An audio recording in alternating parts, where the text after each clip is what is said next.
You're listening to The Outfield with Eddie Robinson on Sirius XM OutQ. Another reason why you just love coming back to gay rodeo is that, these cowboys and cowgirls have this incredible energy. And when you go to these events, it's just an amazing feeling to just be a part of something and to be out and proud and be a part of this energy and excitement to share people's lives and struggles and triumphs, both in and out of the saddle, if you will. Talk to us more, Charlie, about, why you enjoy these gay rodeos and that energy and that atmosphere of these kinds of events. It's a place where I and every one of us can be ourselves and be out and proud. A lot of people that compete are still closeted because of their professions, but they come here and they can hold hands with their partner, or they can just be who they are and they don't have to hide anything.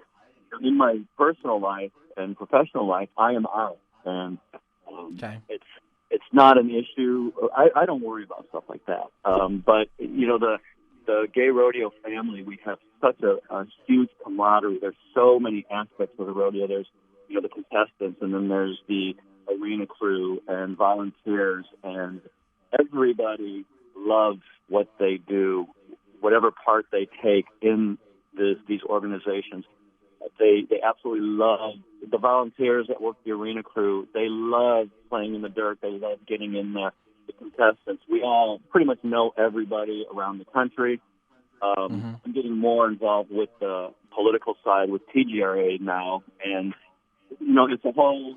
There's so much that goes on behind the scenes that a lot of people don't even know to keep these organizations functioning and running.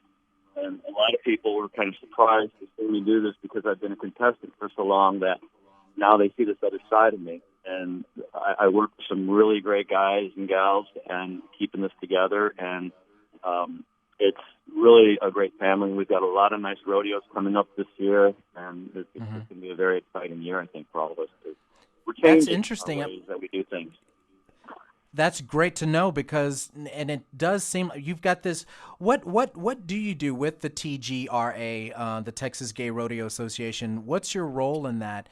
And just kind of give us more insight as to that organization. Right now, I am the state contestant rep, which I'm on the board as that position. Basically, I'm the liaison between contestants and the board, any new contestants that need information. I also assist with, I'm assisting the rodeo directors with, whatever they need me to do as far as putting the rodeo on. As far as the contestant side, what we want to see happen, and we're working very well together with that. And then later in the year, I think I mentioned last time we talked, we have a royalty, which is a part of the rodeo groups that do a lot of fundraising. And one of the titles is Mr. TGRA, which I am planning to announce at our state meeting. I guess I'm announcing it here for anybody listening that I plan to run for that title. And what is it called again? There's a Mr. TGRA, and this is for every association. They have a Mr., a Miss, a Ms., and a Mr. And these people, the rodeo started with drag queens in the early 80s doing a fundraiser for muscular MS. And it migrated over the years from that to, these people raise money to put on these rodeos to donate to our charities. So they're called the royalty. And so I'm going to run for this position. And because I went to convention and realized that there's a lot of things that need to be done, and sometimes we don't have enough people to do it. And I really want to keep this organization going, whether it's at the state level or IGRA level right now. I've been in it so long, so that's I want to help. Yeah, and that sounds like an amazing initiative, if you will, with regards to TGRA, and it serves as another way to even raise money for charity, and that's pretty phenomenal. We're talking about go ahead. We raise about $80,000 to $100,000 a year for our charities. Wow, throughout the year, yeah. And from what I gather on the website, it says 30-year history of gay rodeos, TGRA has had a record of donating more than 2 million, actually nearly 3 million to Texas charities. That's pretty phenomenal, Charlie.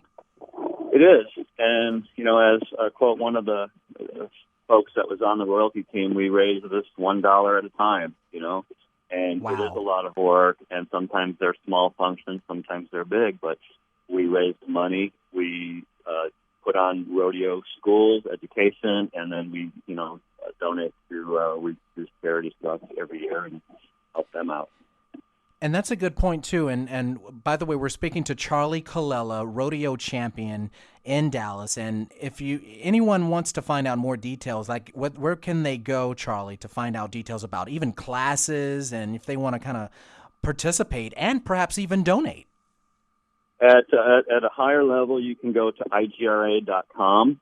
That has all the information as far as the rodeo calendar, all the rodeos, all the associations that might be doing rodeo schools, and then each link will point you to their state website. For us, it would be tgra.org, and that has all the information regarding the rodeo and everything else we do.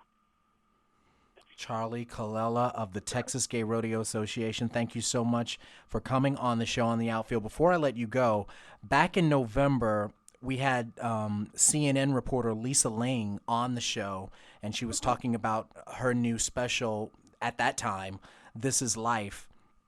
And she had went to Santa Fe, New Mexico to explore the gay rodeo and the men and women that were a part of that unique experience.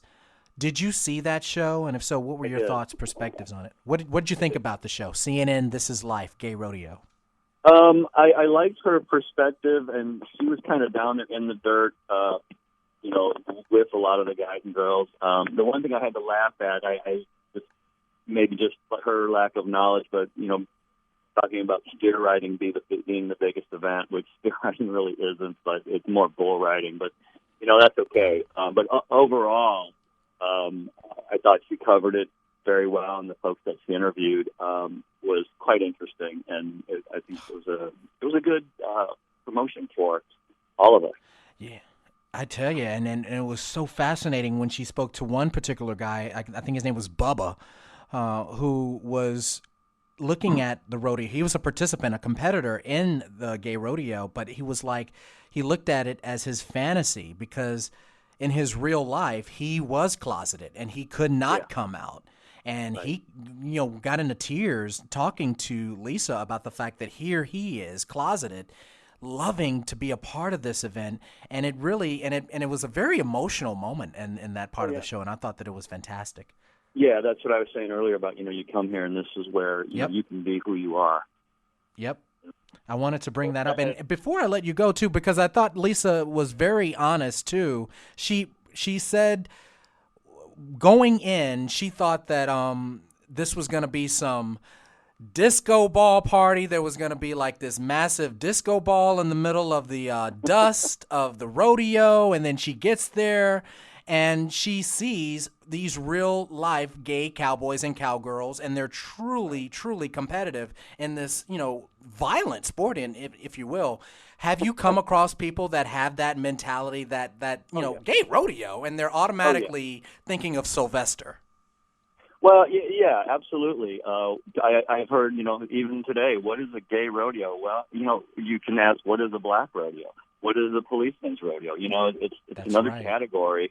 It's a rodeo that was started in the gay community. It's migrated now to where, like you mentioned at the beginning of this program about, bisexual, lesbian, transgender, et cetera, also straight folks that come in. We are more inclusive than exclusive. So, do you ever think, Charlie, and again, I know I didn't think to ask you this, but I wanted to ask you this, and I want you to be as honest as you possibly can be. Do you ever think there'll come a time where there'll be some sort of gay night for the Houston Livestock Show and the rodeo? There's already been something in the news about that, and I read this a few months ago. And to be honest, I want to say yes. I never thought that I would see only 13 states in the country, in the union, not allowing gay marriage. Good point. You know? So we've these past 10 years, we've made incredible strides. And to answer your question, then yes, I think at some point, yeah, there may be. Yeah. Do you know of any other competitors who are gay? May not be open, but do you know of any that'll be competing in the Houston Livestock Show? I do not know offhand of anyone that's going to be in that livestock show, but I'm sure there are many. Okay. I don't know who they are, yeah. Well, I tell you, if anyone that's listening to this segment, you've got plenty of time to plan for the May event that's happening. It's called the Texas Tradition Rodeo. Is that correct, Charlie? Yes, and it's going to be held at the new Texas Horse Park in Dallas.